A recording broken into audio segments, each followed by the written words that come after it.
राधा स्वामी नाम सुमरे मन मेरा, धर्म सुफल हो जागेरा। राधा स्वामी नाम सुमरे मन मेरा, धर्म सुफल हो जागेरा।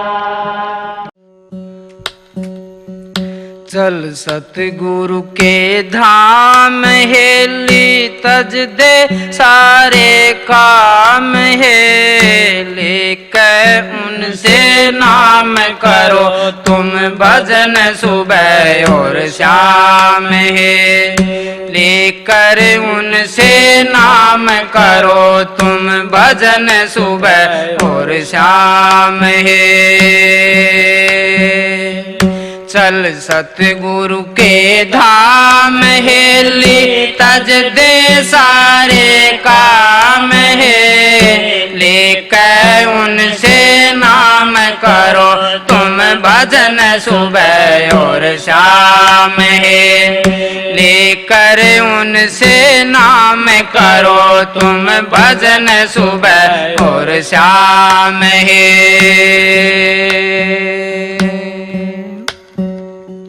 नाम बिना कोई गाम न पावे, बिना नाम कोई भेद न आवे। नाम बिना कोई गाम न पावे, बिना नाम कोई भेद न आवे। नाम बिना कैसे घर जावे, सबसे बड़ा है नाम है। नाम बिना कैसे घर जावे, सबसे बड़ा है नाम है। चल सतगुरु के धाम हेली तज दे सारे काम है। चल सतगुरु के धाम हेली तज दे सारे काम है, लेकर उनसे नाम करो तुम भजन सुबह और शाम है, लेकर उनसे नाम करो तुम भजन सुबह और शाम है।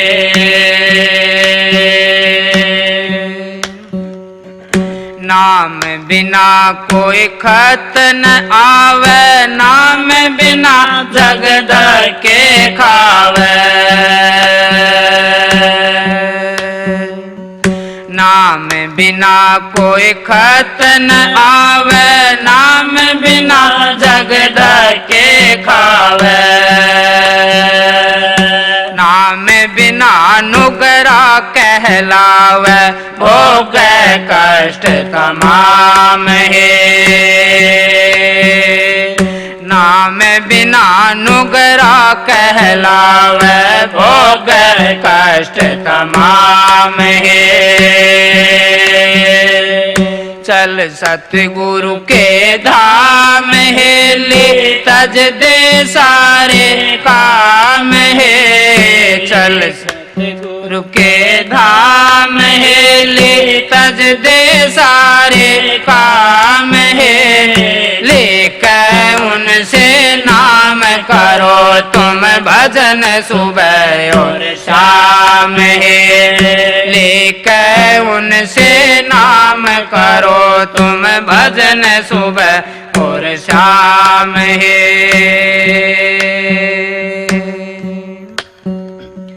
नाम बिना कलेश न जावे, नाम बिना नित काल सतावे।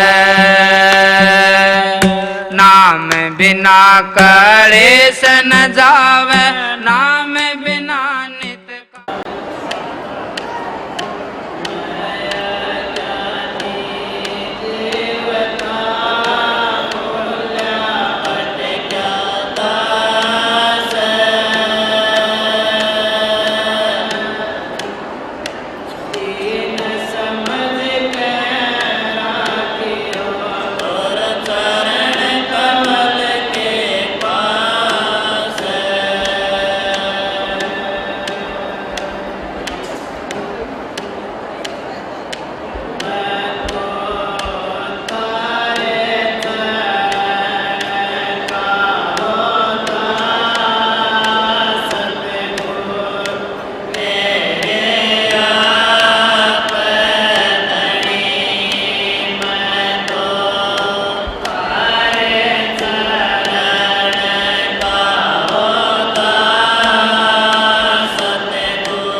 राधा स्वामी, राधा स्वामी दयाल की दया, राधा स्वामी सहाय, राधा स्वामी।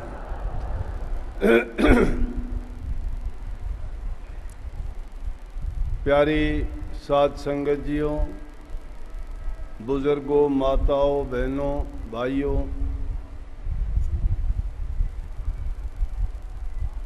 आज इस गुरु पर्व के दिन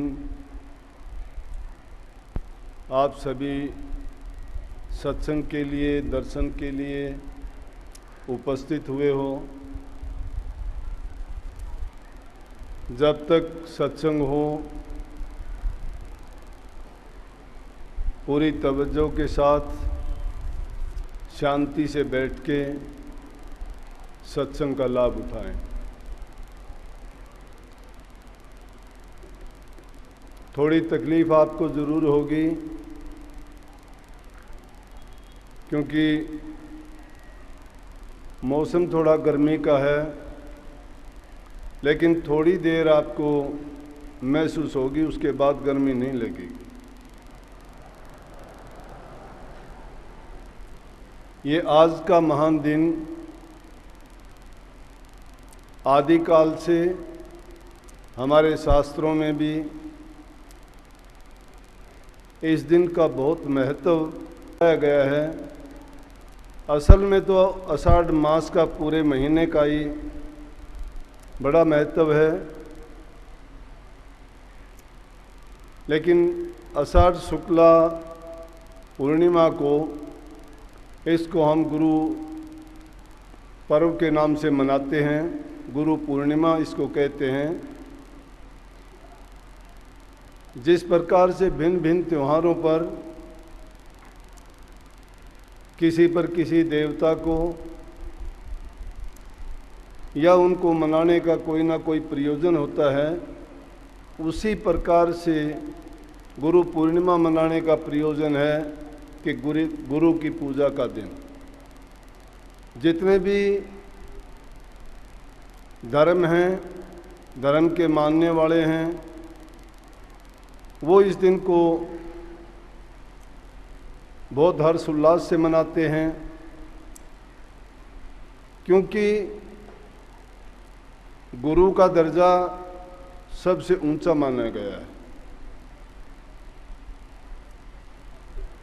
क्या कहा है कि गुरु ब्रह्मा, गुरु विष्णु, गुरुदेव महेश्वर, साक्षात पार ब्रह्म, तस्मै श्री गुरुवे नमः। कि गुरु ही ब्रह्मा है, गुरु ही विष्णु है, वो तो और गुरु साक्षात पार ब्रह्म है। इसलिए गुरु को नमस्कार करो, गुरु की पूजा करो। जब भी आपने देखा होगा गुरु के सामने जाते हैं, गुरु को संबोधन करते हैं, तो उनको कहते हैं प्रातः स्मरणीय, नित्य वंदनीय। ऐसा इसलिए कहते हैं कि गुरु का दर्जा सबसे ऊंचा माना गया है। कि कोई भी काम प्रारंभ करने से पहले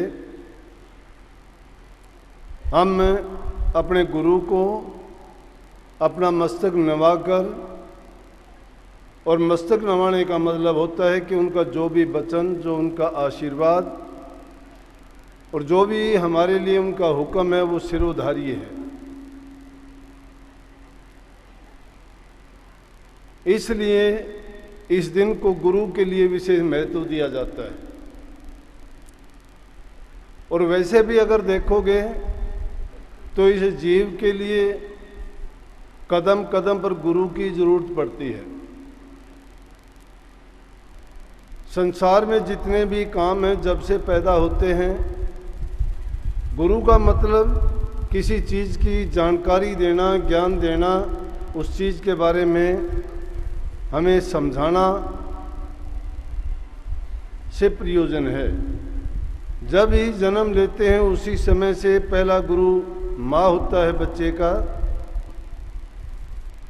वो बैठना, उठना, खाना पीना, बोलना चालना सिखाती है, पहला गुरु है। ये ज्ञान जब माँ देती है उसी से बच्चा सीखता है।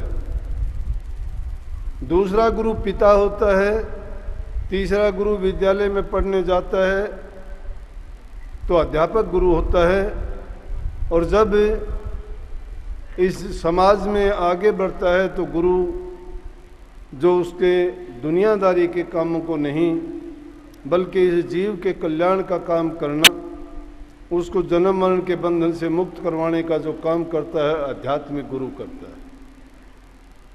धर्म के मार्ग पर चलाता है, बुराइयों के बारे में उसको समझाता है, बुरे रास्ते से छुटा के धर्म मार्ग पर, सत्य मार्ग पर सुधार और जो उसके लिए लाभकारी गुणकारी चीज़ें हैं उनका ज्ञान उनको देता है। तो जब भी आप देखोगे कि गुरु के मुख से या किसी भी शास्त्र, धार्मिक ग्रंथ से, किताब से, जितने भी शास्त्रों में वर्णन आए हैं उनमें सबसे ज़्यादा गुरु को ही महत्व दिया गया है। कोई भी यज्ञ, जप, तप करते हैं, सबसे पहले गुरु को मान्यता दी गई है। लेकिन इस जीव के कल्याण के लिए जरूरत भी गुरु की ही पड़ती है। इस शरीर के लिए समाज में जितनी भी कार्रवाई, जितने भी इस दुनियादारी मेरे के हम काम करते हैं, वो सारे के सारे शरीर के लिए हैं, जीव के लिए नहीं है। जीव के लिए या जीव के कल्याण का जो काम किया जाता है वो सिर्फ हमेशा गुरु के माध्यम से हुआ करता है। इसीलिए क्या कहा कि ध्यान मूलम गुरु मूर्ति, पूजा मूलम गुरु पदम, मंत्र मूलम गुरु वाक्यम और मोक्ष मूलम गुरु कृपा। कि ध्यान करने की अगर कोई चीज है तो वो गुरु की मूर्ति है। संत मत में इस चीज को सबसे ज्यादा मानते भी हैं और बहुत जोर दे के ये बात समझाई जाती है, क्योंकि बिना लक्ष्य के हम किसी चीज का ध्यान नहीं कर सकते और गुरु से बढ़ के कोई चीज ध्यान करने योग्य है भी नहीं। रामायण में तुलसीदास जी ने भी लिखी है कि गुरु के रूप का जब हम ध्यान करते हैं, उनके चरणों में मस्तक टेकते हैं, तो यूं समझो कि हमारे जन्म जन्मांतर के कर्म कट जाते हैं। हृदय के अंदर ऐसा प्रकाश हो जाता है जो हमारी सभी मलिन वासनाओं को धो डालता है। अभी जो वाणी पढ़ी गई थी, पता नहीं, मुझे ध्यान नहीं है ये कहाँ से इन्होंने पकड़ी है, लेकिन संत मत की लाइन से थोड़ी मुझे ये लगती कुछ अलग है। कैसे करतार का नाम आया, लेकिन परमात्मा को किसी भी नाम से पुकारते हैं। इसमें भी जीव ने क्या क्या अर्ज की गई है। गुरु से अर्ज करता है कि मेरी बल बुद्धि, मेरी सोच, मेरे विचार, मेरे ख्यालात, मेरी हालात ये हैं कि मैं किसी भी प्रकार से अच्छा नहीं। आपकी शरण मुझे अगर मिल जाए, आपसे बार बार अनुनय प्रार्थना करता हूँ, मैं आपकी पूजा करता हूँ कि आप मेरे सारे अवगुणों को निकाल करके, इन तृष्णाओं को मिटा करके, मेरी कामनाओं को मन से निकाल के, मेरी मलिन वासनाओं को दूर करके मेरे हृदय को पवित्र करो मेरे विचारों को सुधारो, मेरे जीवन को अच्छा और सही बनाओ, जिससे मैं सुखी होके सिर्फ आपकी आराधना, आपकी पूजा करूं, जिससे ये मेरा कल्याण हो।